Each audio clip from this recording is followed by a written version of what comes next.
बच्चा हो तो घर में मोबाइल दे देते, लोग चुप रहते हैं। हम लोग का यही कारण है कि घर में अगर थोड़ा सा भी बच्चा बदमाशी किया तो मोबाइल दे देते हैं, बोल चुप रहा। लेकिन इससे ये नहीं देखते कि हम लोग का बच्चों का जो भविष्य कैसे बिगड़ रही है। आप चाहते हैं कि वो शॉर्टकट में चुप हो जाए। हम लोग जब छोटा थे तो हम लोग को घुमाया जाता था अगर बच्चा रो रहा है तो, लेकिन आज बच्चा जब पैदा होता है उसके बाद जब वो जिस समझने लगता है, मम्मियाँ क्या करते हैं, उसके कान पर मोबाइल रख देता है, मोबाइल देख के वो बच्चा चुप होता है। ये हकीकत है। और फिर जैसे जैसे वो बड़ा होता है उसको मोबाइल एडिक्शन लग जाती है, मोबाइल की लत लग जाता है। आज आप देखिएगा तो सोशल मीडिया पे बच्चे स्कूल के अलावा जो सबसे ज्यादा टाइम एक्सपेंड करता है वो मोबाइल पे करता है। मोबाइल का कुछ यूज भी है, जैसे कि हम लोग शॉर्टकट में कहीं बात कर सकते हैं, कोई रिलेटिव से बात कर सकते हैं, हम लोग इंफॉर्मेशन ले सकते हैं। पहले होता था कि जाना पड़ता था, लेकिन आज क्या है, हम लोग चंद मिनटों में किसी का भी इंफॉर्मेशन ले सकते हैं, हाल चाल जान सकते हैं। तो इसकी पॉजिटिव वे में भी है, लेकिन नेगेटिव इसकी ज्यादा है, क्योंकि कोई भी चीज, कोई भी खिलौना नया जब आता है मार्केट में तो उस पर ज्यादा इंटरेस्ट लेता है, लेकिन धीरे धीरे उसकी कम होती है। लेकिन सोशल मीडिया एक ऐसी जगह है जहां अगर आप सोच रहे हैं कि 1 मिनट में हम कुछ देख के निकल जाए, लेकिन हम लोग जैसे, हम लोग अपने बात बोले हम भी अगर कोई चीज सर्च करना है तो थोड़ा सा देख के नहीं, हम लोग आधा 1 घंटा लंबे टाइम तक चला जाता है। तो इन नन्हे मुन्ने बच्चों से हम लोग कैसे उम्मीद कर सकते हैं कि ये 5 मिनट 10 मिनट देख लेगा। आज स्कूलों में भी देखिएगा तो शॉर्टकट अपनाया जाता है कि सोशल मीडिया को ज्यादा यूज करता है। एक तरह से ठीक है, लेकिन स्कूल को मैं आज देखता हूँ होमवर्क वगैरह भी है, वो वीडियो के थ्रू आ रहा है, व्हाट्सएप के थ्रू आ रहा है। घर में पेरेंट्स से वो मोबाइल मांगता है कि हम देखें, नोट्स बनाएंगे, बुक उसमें कुछ नोट्स भेजा स्कूल से, लेकिन देखिएगा तो यूट्यूब चला रहा है, इंस्टा चला रहा है। आज छोटे छोटे बच्चों का अकाउंट है। तो ये सब कैसे समाज में कैसे परिवर्तित होगा, इसी के ऊपर हम ये सम्मेलन रखे हुए हैं। आज सभी पेरेंट्स से हम यही अनुरोध करना चाहेंगे कि कम से कम नहीं तो रात में आप ये देखें जरूर कि बच्चे को क्या स्कूल में पढ़ाई हुआ है।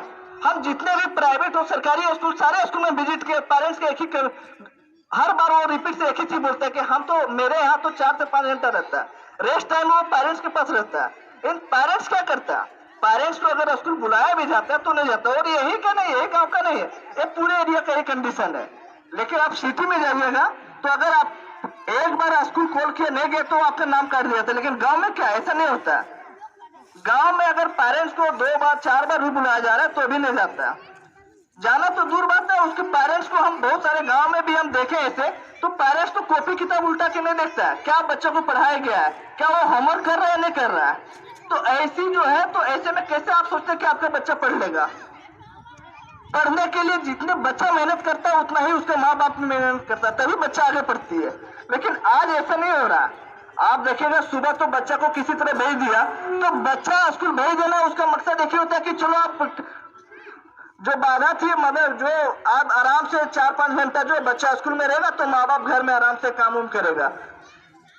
आज उसे बोझ समझ लिया, तो बोझ ना समझे, बच्चों की जिंदगी आप ही के हाथ में, आप ही सुधार सकते हैं। कितना स्कूल भेजना है, स्कूल भेजना तो चलिए ठीक है, एक व्यवस्था है जो हम लोग को बनाया गया जहाँ बच्चों की विद्या ग्रहण करती है, वहाँ आपके बच्चों की पहली जो होती है गुरु, वो माँ बाप होता है। माँ बाप अगर सही से नहीं उसे एजुकेशन देगा तो कैसे फिर आप उम्मीद करते हैं कि वो दूसरा जिसे आप पैसे दे रहे हैं उसके बदले वो आपको आचरण देगा। आचरण तो पहले घर से ही निकलती है ना। हम लोग जानते हैं कि हम लोग जब छोटा थे तो हम लोग अगर कुछ बदमाशी करते नहीं पढ़ते तो सखुआ वाला दूतवन से मारा जाता था। आप जो छोटा हो गया ना, पहले बड़ा बड़ा आता था उससे मारा जाता था। क्यों? हम लोग आज अब जब सोचते हैं कि क्यों मारा जा रहा था, तो हम लोग को लगता है नहीं, आज जो हम लोग है इसी के लिए मारा जा रहा था कि आप कल के लिए बेहतर हो सके। लेकिन आज अगर आप किसी के बच्चों को डांटते भी है तो उसके पेरेंट्स ऐसे ले लेगा क्या उसका बच्चे के साथ हो गया।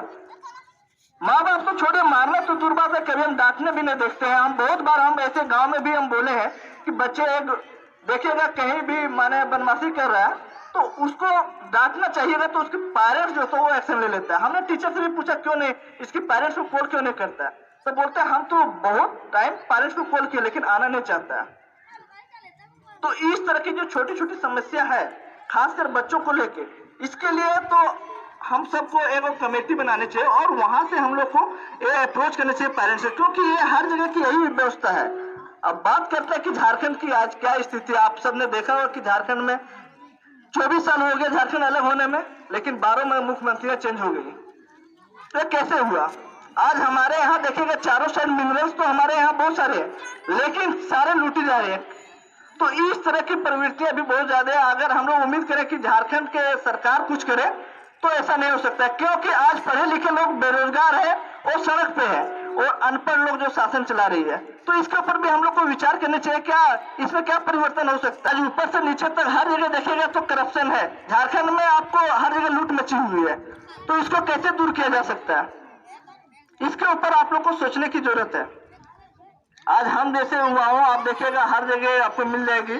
तो ऐसे बेरोजगारी जो है, बेरोजगार पढ़े लिखे लोग बेरोजगार है, इसके पीछे भी क्या कारण है। आज पढ़े लिखे ही लोग ज्यादा बेरोजगार है, अनपढ़ जो है वो कुल्ली लेबर कहीं करके कमा ले रहा है, लेकिन जो पढ़े लिखे लोग हैं जो अच्छी नौकरियां चाहते हैं वही ज्यादातर बेरोजगार है।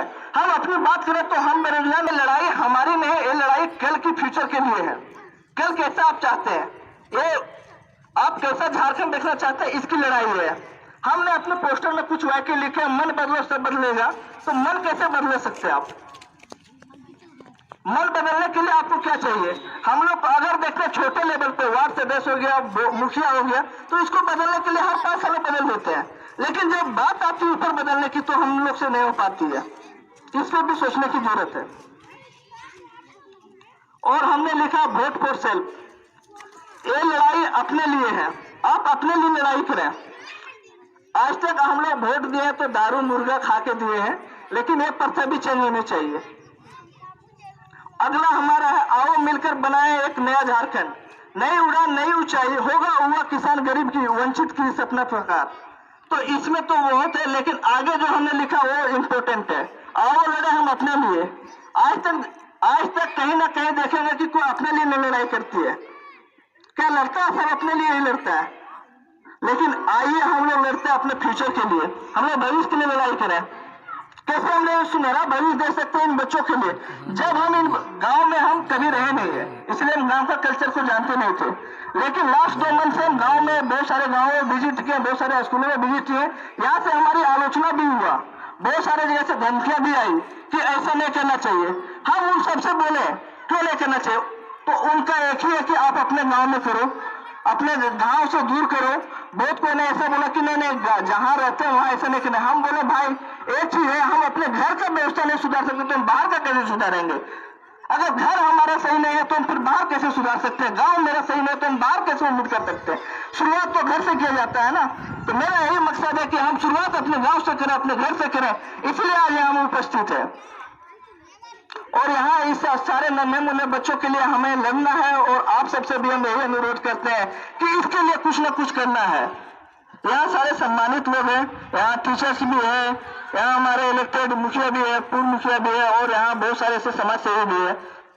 तो सारे से यही अनुरोध करते हैं कि कुछ ना कुछ हो तो कम से कम हमारे यहाँ 2 स्कूल है, और दोनों स्कूल का कैसे हम व्यवस्था को सुधार सके, इसके लिए कुछ ना कुछ एक कमेटी बनाया जाए, क्योंकि यहाँ के लोग ही सुधार सकते हैं। अगर हम लोग चाहें कि बाहर से कोई आके हमारे व्यवस्था को सुधारे तो नहीं कर सकते। सरकार का काम है विद्यालय देना, विद्यालय दिया हुआ है, टीचर देना, टीचर है, तो फिर क्यों नहीं पढ़ाई हो पा रही है, क्यों हमारे बच्चों की भविष्य नहीं सुधर रही है। आज हम बताते हैं, जब हम कोई भी स्कूल विजिट करते हैं तो 8वां 9वां का बच्चा को एप्लीकेशन लिखना नहीं आता। ये बताइए कहाँ तक एजुकेशन की सिस्टम है। हमने एक दिन में स्कूल में आके पूरा एजुकेशन हमने एप्लीकेशन सिखाया लिखने के लिए, पूरा 6 to 8 हम पूरे एक दिन में, हम 1 घंटे में सिखा दिए। तो अगर ऐसी विचारधारा हो तो आज बच्चों को अच्छी एजुकेशन मिल सकती है। लेकिन इन टाइम में हमने बहुत सारे ऐसे टीचर को देखा कि ठंडा में आ गया है, मोबाइल चला रहा है, कोई धूप सेक रहा है। तो ये इंटेंशन चेंज होनी चाहिए।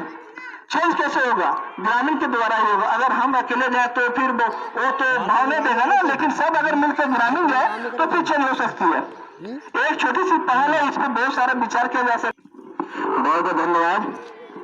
आशीष जी को जोरदार तालियों से स्वागत करेंगे सभी लोग। और हमारे बीच जो है